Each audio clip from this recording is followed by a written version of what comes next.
के पुण्यार्चक हैं समेत शिखरोपरि सिद्धचक्र विधानकर्ता परिवार एवं उत्कर्ष समूह भारत।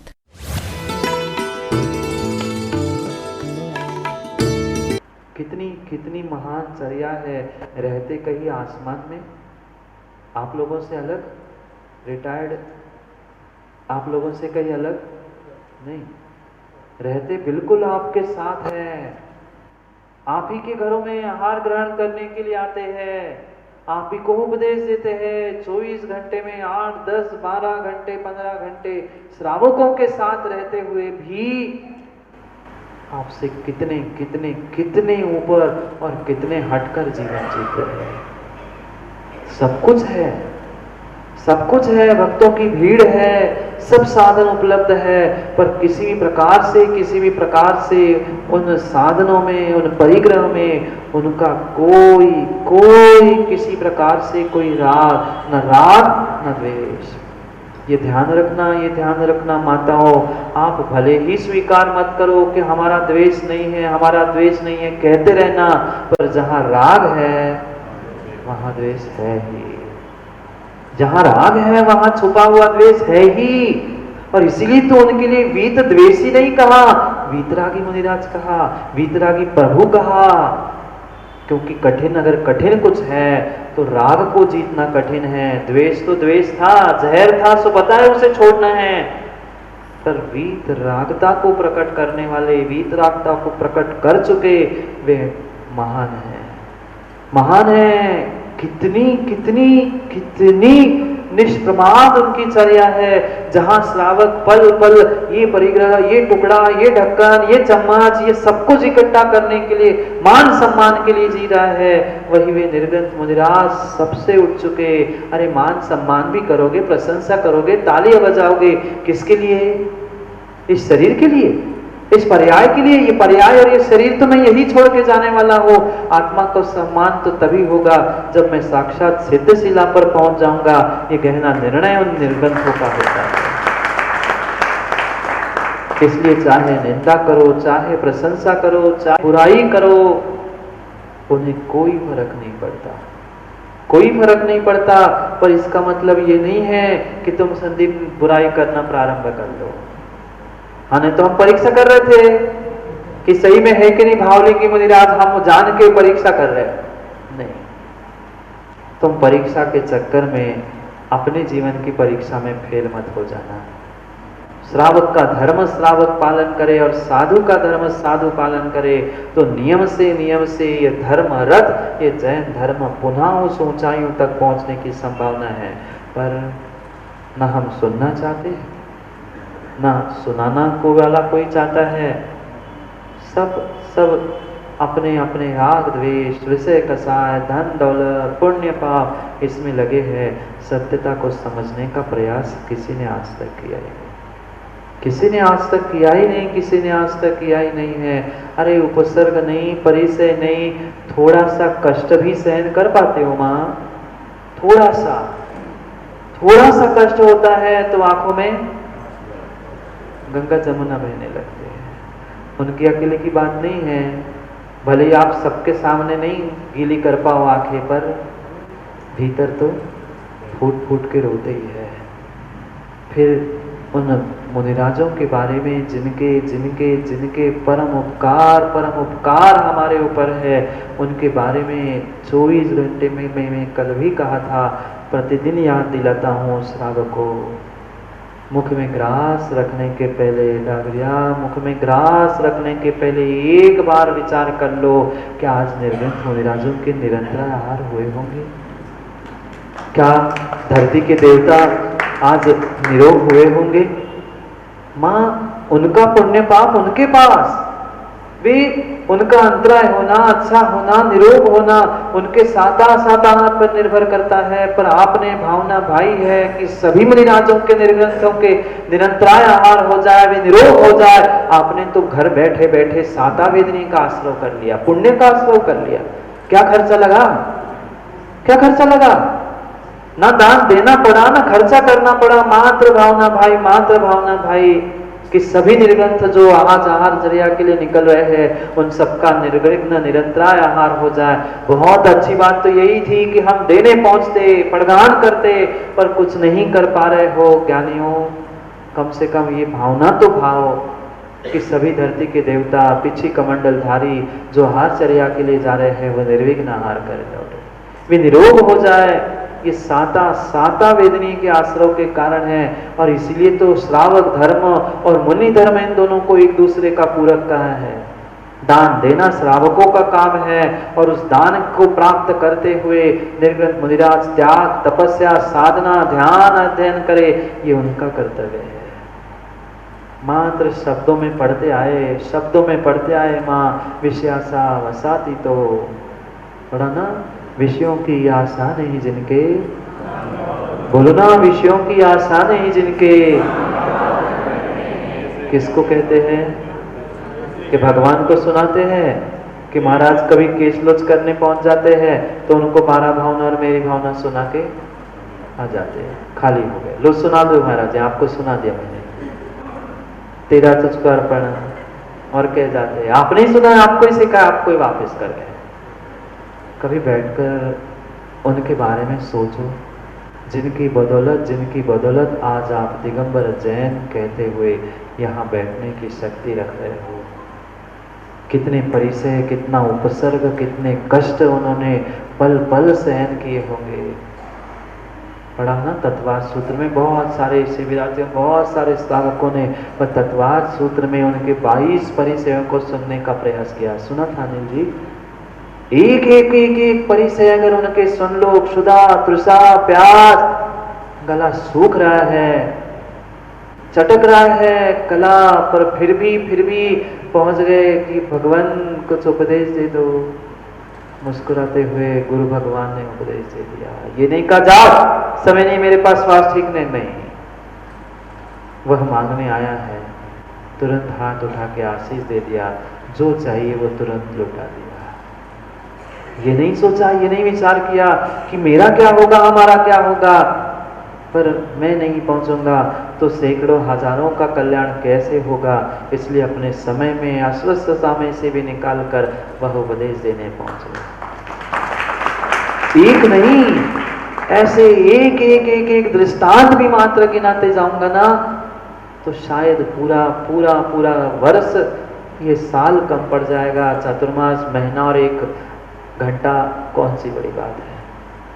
ऐसे महान दिगंबर मुनिराज हुए जिन्होंने उपसर्ग, परिचय सहन करते हुए भी अपने आप को स्थिर करते हुए समाज को, श्रावकों को और धर्मात्माओं को पुनः मोक्ष मार्ग पर, धर्म मार्ग पर लगाने का प्रयास किया।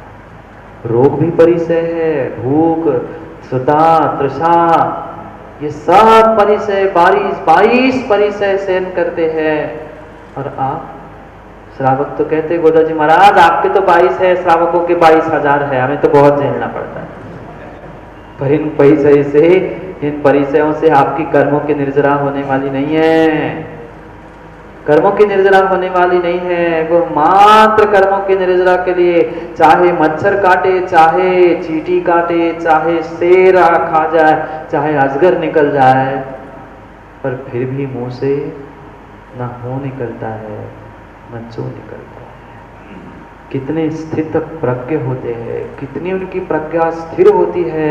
चाहे विसंगति आ जाए, चाहे कोई गाली भी दे देना तो भी अपने मार्ग से नहीं डिगते, तो भी अपने मार्ग से नहीं डिगते। जो चाहे तुम कह लो, नंगा कह लो, हाँ भैया नंगा है, तुम जैसा चाहे कह लो, उन्हें कोई फर्क नहीं पड़ता। ये उनका आक्रोश नाम का परिचय है।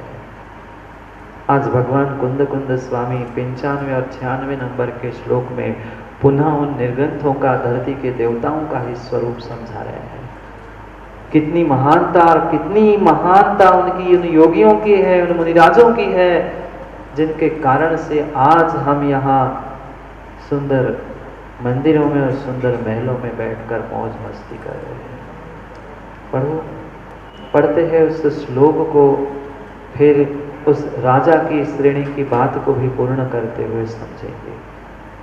क्या करे, क्या करे। यहाँ तो सब समझ में आता है, पर जैसे ही दुकान दिखती है, जैसे ही दुकान दिखती है, फिर सब भूल जाते हैं, सब भूल जाते हैं। फिर हफ्ते में एक आध दिन रविवार को, क्यों डागरिया, फिर एक आध दिन रविवार में हमें याद आती है, बाकी तो फिर कपड़े की दुकान रोज ही दिखती है।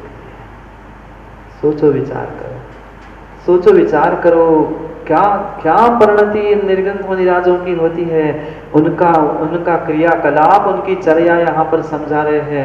पढ़ते हैं दोनों श्लोकों को 95 और 96 नंबर के, और फिर आगे और चर्चा करते हैं।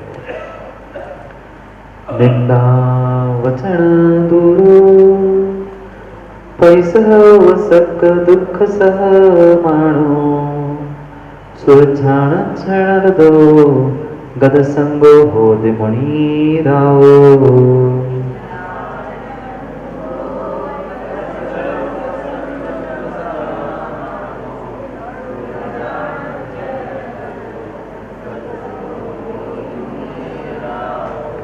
अभियप्पो नितंदो निम्मोहो निकलंको नियदो निर्मल सावजदो जोई सो हो दिमणि राओ।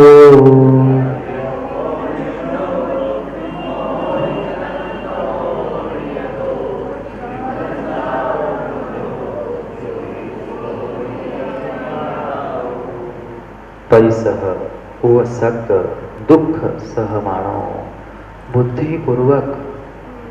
बुद्धिपूर्वक वह दुखों को सहन करने का प्रयास करते हैं। बुद्धिपूर्वक वह संयम तपस्या को प्राप्त करते हैं। 1 2 4 10 दिन के लिए नहीं, मां जीवन पर्यंत उनका निर्णय है। जीवन पर्यंत वह निर्णय कर चुके हैं कि अगर मैंने सुख में कुछ प्राप्त किया है वो जल्दी छूट जाएगा, पर कठिनाई से, मुश्किल से और दुखों से मैंने जो भी प्राप्त करूंगा वह जीवन भर और हमेशा के लिए मुझे याद रहेगा। इसलिए दुखों को सहन करते करते करते करते वह कभी भी दुखी नहीं होते। हम अचानक आए हुए दुखों को भी सहन नहीं कर पाते, और वे जान जान कर दुखों को सहन करते हैं। परिसह तो जानकर ही दुखों को सहन करना है। उपसर्ग तो अचानक होते हैं, पर जानबूझकर ये नग्न रहना, वस्त्र आभूषण से रहित रहना, स्नान करना, ये सब कुछ निर्ग्रंथों के परिसह है। यही तो कह रहे हैं मुनि का स्वरूप परिसह वसक दुख सहमाणो। परिचय, उपसर्ग और दुखों को बहुत सहजता से सहन करते हैं। आप लोग कितने सहन करते हैं? एक थोड़ा सा सरदर्द होता है, थोड़ा सा सरदर्द होता है तो 50 लोगों को सरदर्द हो रहा है, आज मन नहीं लग रहा, आज ये नहीं हो रहा है। दिन में 40-50 बार तो कम से कम सिंपैथी, सहानुभूति चाहिए ही चाहिए। भले ही दवाई कोई नहीं करे, पर 10 लोग के अरे बुखार आया है, ठीक हो जाएगा, बस उतने में से तो आधे ठीक हो गए। यही भावना है, इसलिए तो बहुत सारे बीमार पड़ते हैं कि कोई पूछने तो आए, बहुत दिनों से कोई मिलने नहीं आया। भी चाहे रोगी हो, चाहे बीमार हो, चाहे कष्ट हो, चाहे दुख हो, पर कभी चेहरे पर सिकन नहीं आती। क्यों? क्योंकि भीतर का निर्णय है कि जो चाहे दुनिया कर ले, पर मुझे तो अपने आत्मा का हित करना है, कर्मों के निर्जरा करना है। आज दुख नहीं भोगूंगा, आज दुख नहीं भोगूंगा तो नरकों में दुख के अलावा और कुछ भी मिलने वाला नहीं है। जितने ने शिविर में देखी होगी नरकों की वीडियो को, महिपाल देखा क्या? मजा आया ना? नरकों की स्थिति देखकर मजा आया ना? जाना है ना? उनको निर्णय है ठेकेदार जी, मैं यहाँ दुख नहीं भोगूंगा तो नरकों में मुझे असंख्यात दुख भोगना पड़ेगा। इसलिए वो सोचते हैं बाद में नहीं सही, अभी सह लूं, अभी शक्ति है, अभी विवेक है, अभी ज्ञान है, अभी बुद्धि है, अभी श्रद्धा है, अभी शक्ति है, मैं कर लूंगा, अभी सहन कर लूंगा। नरकों में जाकर मेरी श्रद्धा छूट गई तो, देवशास्त्र गुरु छूट गए तो, वहां तो मैं मरने वाला हूं नहीं, पर फिर भी वहां दुखों को क्यों भोगूं? मैं यही त्याग तपस्या करते हुए कर्मों के निर्जरा कर लूं। ज्ञानियों ध्यान रखना, नरक की एक मिट्टी का कण, दिगम, नरकों की एक मिट्टी का कण अगर इस भूमि पे आ जाए तो कम से कम, मतलब पहली भूमि का भी कण आ जाए तो 3 कोस के जीव दुर्गंध से मर जाते हैं। नारकी उन मिट्टियों को खा जाता है, नारकी उन मिट्टियों को खा जाता है। एक कण ऊपर आ जाए तो 3 कोस के जीव मर जाए, इतनी दुर्गंध उस मिट्टी में होती है। जाना है ना, जाओ, करो मौज, करो मौज, करो मौज। आज की मौज, आज की मजा कल की सजा होती है, इसलिए उन्होंने निर्णय कर लिया, ठीक है, जो उपसर्ग कर रहा है, जो कष्ट दे रहा है, जिसके कारण से परिचय प्राप्त हो रहे हैं, वो मेरा पिछला कोई सगा था, कोई पिछला सगा था जिसके साथ मैंने दगा किया था, वो आज मेरे साथ बदला ले रहा है। इसलिए वे स्थिर है, स्थित प्रज्ञ है, अपनी प्रज्ञा, अपने ज्ञान को, अपने बुद्धि को नहीं डिगने देते। सुह झाण झयन रतो, शुभ ध्यान, धर्म ध्यान में ही वह लगे रहते हैं। अगर ध्यान से निकले तो अध्ययन, क्योंकि साधु के दो ही कार्य है, साधु के 2 ही कार्य है। पहली गाथाओं में भगवान कुंद स्वामी ने रहनसार ग्रंथ में कह दिया था, दानम पूजा मोक्षम सावय धम्मो न सावया तेन विना। श्रावक दान पूजा करे, उसके अलावा श्रावक नहीं है। पर साधु झाणम झैणम यदि धम्मो, यति का, अगर साधु का, मुनि का, योगी का कोई धर्म है तो ध्यान और अध्ययन है। ध्यान अध्ययन से रहित अगर साधु है तो वह साधु है ही नहीं, साधु ही नहीं है। स्वयं ध्यान अध्ययन करे, स्वयं नहीं कर पा रहे तो दूसरों को ध्यान अध्ययन करने में तत्पर रहे। यही स्वपर हित का उपकार करने वाले मुनिराजों की व्यवस्था है, और यही उनका सच्चा स्वरूप है। गद संगो होदि मुनिराओ, मुनिराज, हे मुनिराज, यही तेरा स्वरूप है। मुनिराज को भी समझा रहे और श्रावकों को भी समझा रहे हैं, जिनकी श्रद्धा डगमग हो रही ना पंचम काल में, मुनिराज ऐसा नहीं, मुनिराज वैसा नहीं, ये नहीं, वहां नहीं, यहाँ नहीं। उनकी बुद्धि को स्थिर करने के लिए, उनकी श्रद्धा को स्थिर करने के लिए साधुओं का स्वरूप समझा रहे हैं, और साधुओं को भी समझा रहे कुंद स्वामी कि तुम अगर कहीं इधर उधर जा रहे हो ना, तो अपनी दृष्टि को सामने रखते हुए इस स्वरूप को समझ लो। ये प्रपंच, ये परिग्रह, ये इकट्ठा करना, ये तेरा कार्य नहीं था।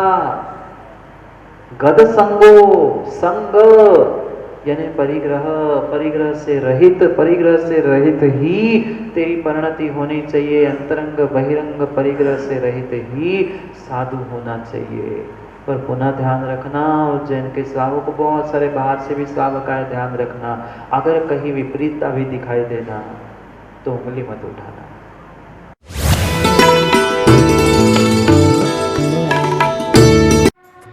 इस कार्यक्रम के पुण्यार्जक थे समेत शिखरोपरि सिद्धचक्र विधानकर्ता परिवार एवं उत्कर्ष समूह भारत।